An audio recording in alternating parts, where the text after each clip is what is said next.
Trading Group. It is August 19th. I have no voice.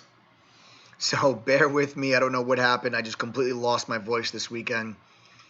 I don't feel sick or anything like that. I have no voice. So just bear with me with my raspiness for for this video. Guys, first things first.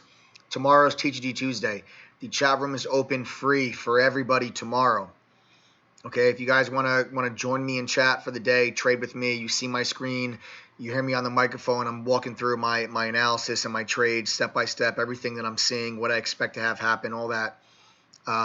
You guys can go to truetradinggroup.com. In the upper right hand corner, you'll see it'll say TGG Tuesday. You'll click on that, fill out the form, and you will get access to. You get a link that'll give you access to our chat room for free for the whole day tomorrow. All right. So come in, say what's up, shoot me a message in chat. You can send me private messages, ask me questions. It's really just let me know that you're from the YouTube community. Say what's up. I'd love to hear from you guys. All right.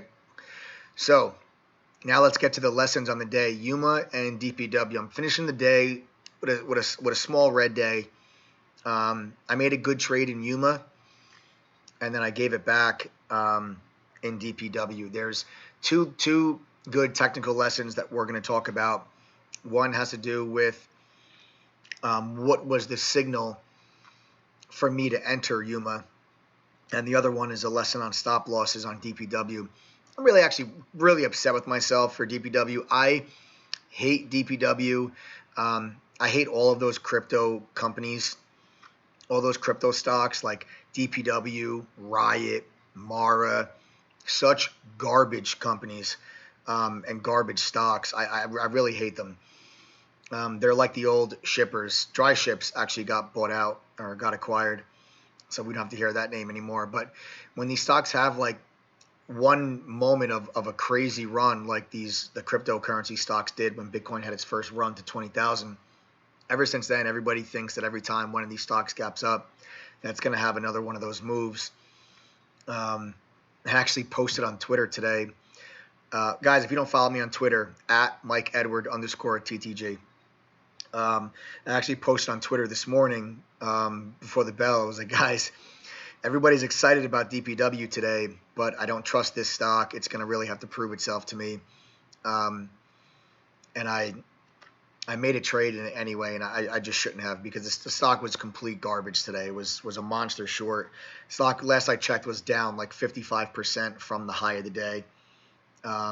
Just poor trading action. It's traded poorly ever since Bitcoin made that first run to 20,000. Ever since then, traded horribly. So I gave back all my profits in YUMA in that trade. But let's get to these two trades now, guys. I'll walk you through these lessons because they're two good ones. They're two good lessons. So let's listen up. Give me your attention. Let's get ready to learn something and cover some pretty important topics. First things first, we're going to go to the daily chart on YUMA. YUMA with the gap up today is a recent reverse split. There were two levels that we were focusing on coming into the day. Okay, the first level was $4, okay, as our resistance point. You guys can see here this $4 level was previous support back in May. Once we broke below that level, you can see ever since then, the end of May, June, and July, look at all this resistance, top, not able to break through that $4 level. So the first thing we did was pre-market was draw a line across that $4 level mark as being our resistance. Then we went ahead and we drew a line across the 200-day moving average. Okay, here's your 200-day moving average, this purple line you see on my screen. There's your 200-day, and you can also see that we have a little bit of a support level, okay, here in early July. You can see there's a little bit of a support here, and that lines up with the 200-day moving average. So these were the two lines that we drew pre-market as our potential support and resistance levels. And the game plan on this trade was if we can get through $4, we should see a move up to at least $5. That was the game plan. I'm going to leave these lines up there on my screen. Now we're going to go intraday. Bang. Look at how beautiful these lines lined up. Right off the bell, we opened up at $3.40. We immediately shot all the way up to $3.90, tested that $4 level, got rejected, and then sold off. So right off the bat, YUMA showed us that there's still resistance at $4. But look at what happened here. We pulled in, stuck that support level that we drew pre-market, and ripped right back up to the high of the day. The importance and this lesson that we're going to take from here is because this action is what gave me the information I needed to decide I want to get long YUMA. This is an example of very strong support. You can see how aggressively buying stepped in here in front of this support level that pushed this stock all the way back up to test the high of the day. We did not come down to this level and then just do one of these. Okay, you did not see YUMA come down and do one of these. Okay, we did not sit on this support level. We didn't sit on it. We came down, we touched it, we tested it, and shot all the way back up to the high of the day. That action tells me that the stock is not scared of that $4 resistance. Okay, it showed its face. The resistance showed its face. We pulled into support, and right from support, we shot right back up to the high of the day, right back into the face of that resistance level. That was showing me a sign of strength. The stock is not scared. It's not shying away from that resistance level. Okay, that was the clue that I needed to say to myself, I want to get long YUMA. Okay, now that I know I want to get long YUMA, now it's time to focus on our entry. Where am I going to get long this stock? What am I going to look for? And the first thing I'm going to do is look for VWAP to now start to act as an area of support. It was very briefly an area of resistance early on. After that first initial pullback from the $4 level, we consolidated here for about 5 minutes, right below VWAP, before eventually giving VWAP up and pulling it all the way back down to test that level. So I said to myself, if we can hold VWAP long enough for this trade line to catch up, I'm looking for us to break through $4 and give me a move up to $5. That was the game plan. First things first, we pop our head back above VWAP. We get a quick pull in. We hold support. We hold support. We hold support. Here you guys can see VWAP is holding support long enough for the trade line to catch up. I got long right there. Okay, I'll take you guys to my trade announcements. Here you guys can see long YUMA at $3.75. Okay, there's my entry right there at $3.75. The trade line catches up, crosses over, pushes YUMA right through the high of the day. As soon as we get through the high of the day, I take 25% of my position off the table right there at $4.10. I then sold half my position as we extended at $4.50. Okay, so there's the first take profit, the second take profit, and then I had shares up here in front of $5 in the 490s. I had my final take profit sitting up there in front of 5. We never quite got there. High of the day was 485. I had my last order up there in the 490s. Did not get filled. We pulled all the way back in, and once we gave back that $4 level, that I felt that if we were going to go, I felt that $4 level should hold because it was such strong resistance. Over the last several months, I thought that we should have stayed above 4.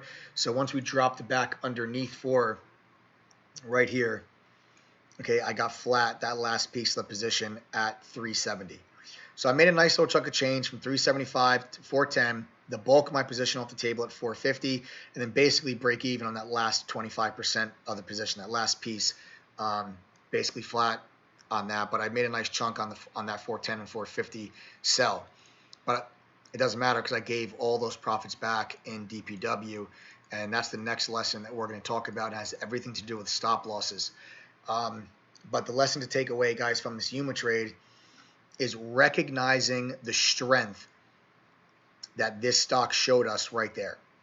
Okay, to find resistance at the level that we're looking for, to pull all the way back down, test the support level, and to touch it. We literally tested support and ripped right back off of it.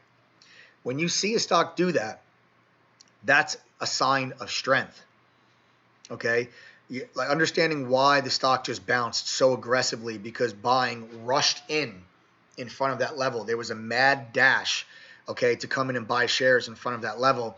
And that's why the stock shot up so aggressively all the way back up to the high of the day. And that was my sign of strength. And that's why we got long, and that's why we caught that move. Okay, so that's the first lesson in YUMA. Second lesson takes us to DPW. So DPW had the gap up. We extended higher. This is a very, very volatile stock today. A 3-minute candle could, have $1.50 range on it for this stock. So you're talking about, this stock was moving 10, 15%, sometimes 20% within just a 3-minute candle. Okay, I mean, you're talking here's from $9 to $10. There's a dollar move just right there.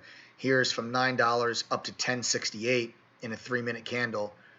Okay, here's from 10.56 down to 9.30 in a 3-minute candle.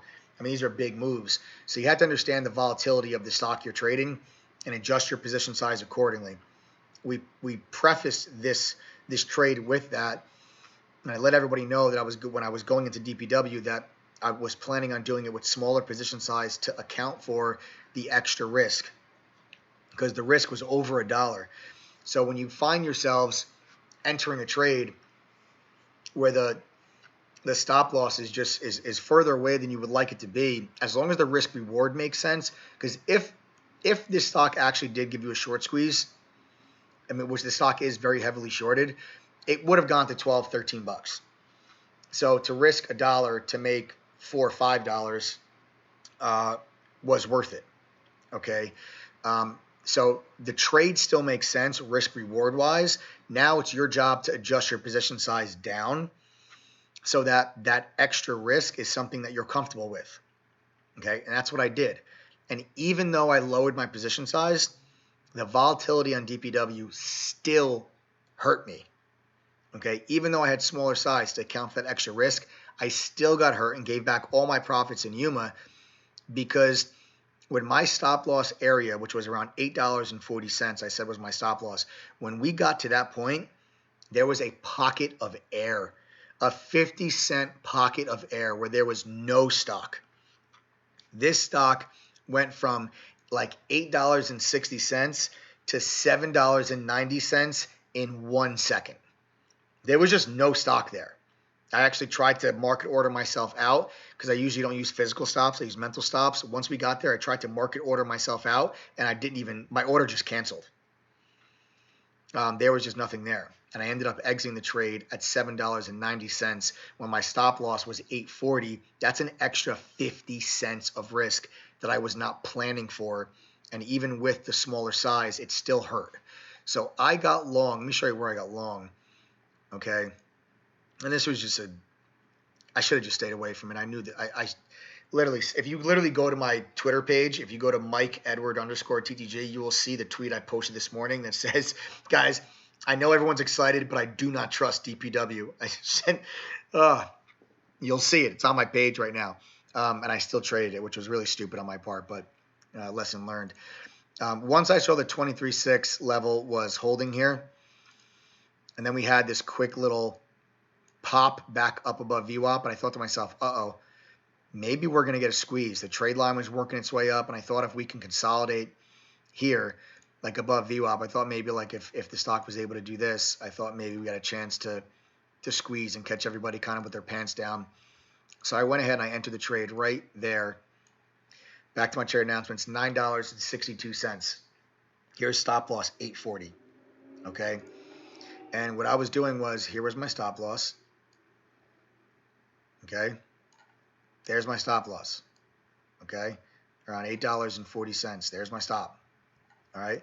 And then I start to see we have a little bit of a descending trend line forming with support at the 23.6 fib level. Trade line was working its way up. And I thought to myself, if DPW was able to break back above this downtrend resistance line, okay, then I thought we had a chance to squeeze. Okay.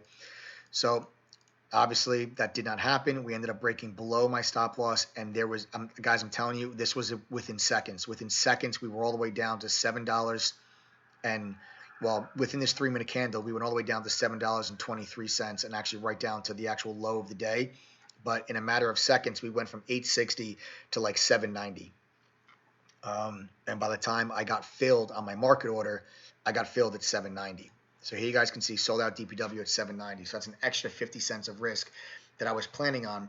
But then the lesson here is even even though I took on way more I realized more of a loss than I initially thought. First part of the lesson is adjusting your position size to account for that extra risk, and that definitely did help. But even though I did that, I still ended up getting hurt because that's how volatile DPW was. That's how fast it was moving around early in the morning. But the lesson here is about stop losses, because especially for those people that use physical stop losses, I do not use physical stops most of the time unless I'm in a lot of, if I'm in like 4 or 5 positions, then maybe I'll set a physical stop in 1 or 2 and I'll focus on the others. Or if I have to get up and leave my desk for whatever the reason, I'll set a physical stop. But when I'm actively trading and I'm at my desk, I use mental stops. But in order to use mental stops, you have to be disciplined and stick to your mental stop. But this lesson has more to do with physical stop losses, and which is why I never recommend any of my TTG members use, when you're setting a physical stop, I never recommend you use a stop on limit order, especially when trading these a stop limit order, especially when trading these low float small cap stocks, because they move around very quickly. And I recommend they use stop on quote orders. The difference is a stop limit order. If I set a stop limit order at 840, right? Once the stock prints 840 or below, a limit sell order will automatically be placed at 840. In this case with DPW, if that's what I did, okay, if I set a stop limit order at 840, I would never have sold this position, and the stock is now trading below $5. Okay, we're now all the way down to 450. Okay, because there was no stock here, you would not have gotten filled. Your $8.40, okay, stop loss is sitting right here now, and the stock never got back up to $8.40. This is $8.33, and that was the high on the bounce, and the stock completely rolled over. So you can really, really get hurt by setting stop limit orders, because you may never get out of your position. Do not try to be cute when your stop loss is triggered. Get out, take your loss, and move on. Get out of there. Don't try to be cute and save yourself a couple extra bucks, because if we got down to 790, right? If I didn't exit that trade immediately at 790, I mean, I'm lucky I exited at 790. It sucked. It's 50 cents extra of risk, but I'm lucky I exited at 790, because we went all the way down on that very same candle to 723. Then 2 candles later, we're at 701. A couple minutes later, we're at 666. Thank God I exited at 790. Okay? Thank God I exited at 790. But if you tried to get cute when we broke down and we were at 790, you're like, oh man, I'm 50 cents away from my stop. I'll wait for it to bounce back to 840 and then I'll exit. That never happened. And now you're turning a losing trade into a really bad losing trade and a complete disaster. And this is how people can blow up their accounts. Use stop quote orders, which is as soon as the stock would have printed 840 or below, it automatically turns into a market sell order, and you'll just get whatever you get filled at. Maybe you get filled at 790, 780, but that's a hell of a lot better than 720 or 650 or 6 or 550 and so on. Okay, I hate when I see, new and inexperienced traders blow their accounts up because of one stupid mistake. And this would have been an example of a stupid mistake that could have really, really killed you. Okay, do not try to be cute with your stop losses, guys. When you're wrong, just get out of there. Okay, just get out of there. It's one thing for new traders to really give trading a shot and trade for several months but you're just say you start with a couple $1,000 and then you're losing and you end up wiping out your account. That's one thing. At least you gave yourself a chance.